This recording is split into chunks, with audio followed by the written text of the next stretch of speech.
So you say you got a little slack in the front end of your wheeler, do you? I think I found it.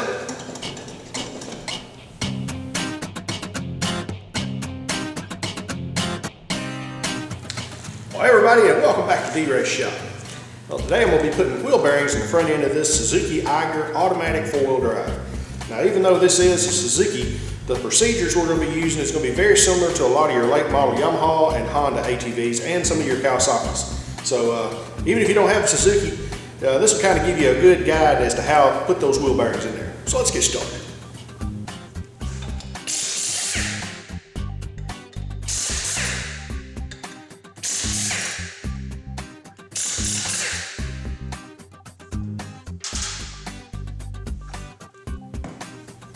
Now we got that wheel out of the way. Next we want to remove the brake caliper. Now to remove that brake caliper, we'll go around here to the back side of the steering knuckle, and there's two bolts. There's one here and one up here. Just take those Allen head bolts out and that should release our brake caliper.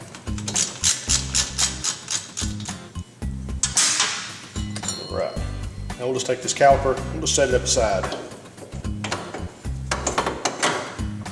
Now we've got that brake caliper out of the way, we'll take the cotter pin and this big castle nut off the end of the hub. That will allow us to remove the hub from the CV shaft.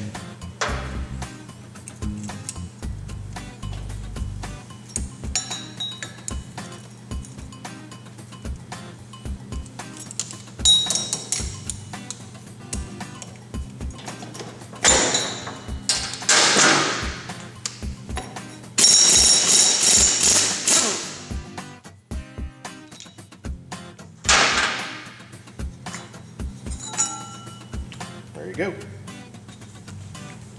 Next, we're going to remove the three 6mm bolts that holds this little debris shield onto the steering knuckle.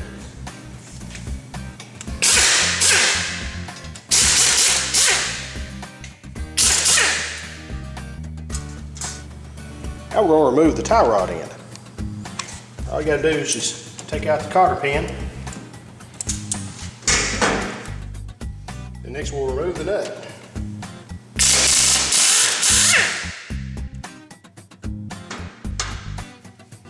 Then take a plastic composition hammer, whack that a few times. There you go. We'll set that aside. And the last thing to remove is the two pinch bolts that hold the steering knuckle to the upper and lower ball joints.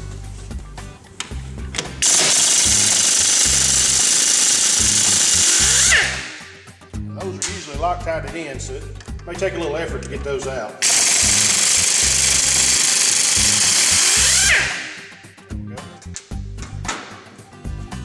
Next, take your composition hammer and give it a couple of whacks on that ball joint.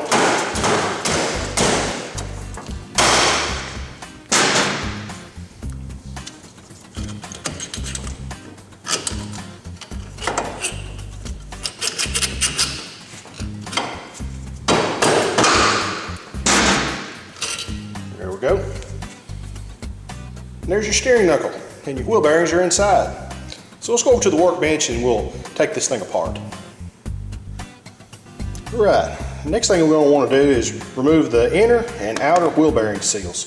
So let's take your screwdriver and just very carefully pry that seal out of there. Just like that. Same thing for the other side.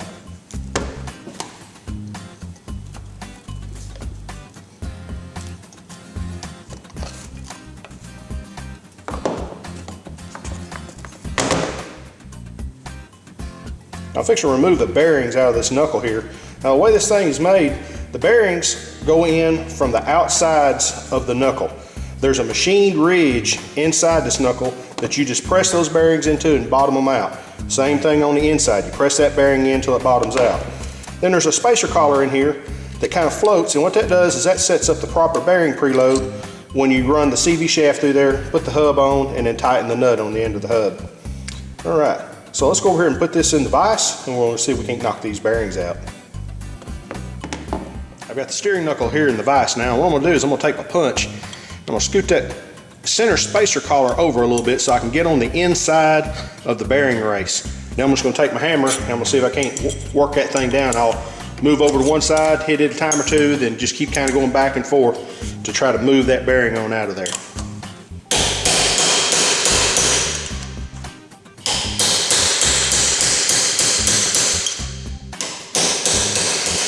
There it goes.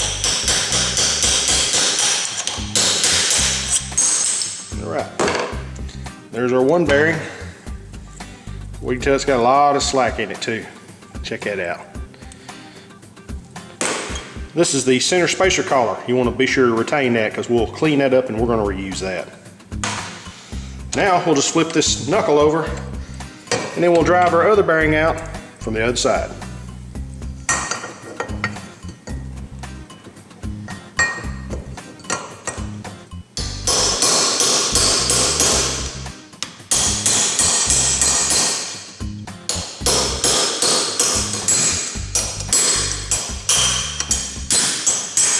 There it goes.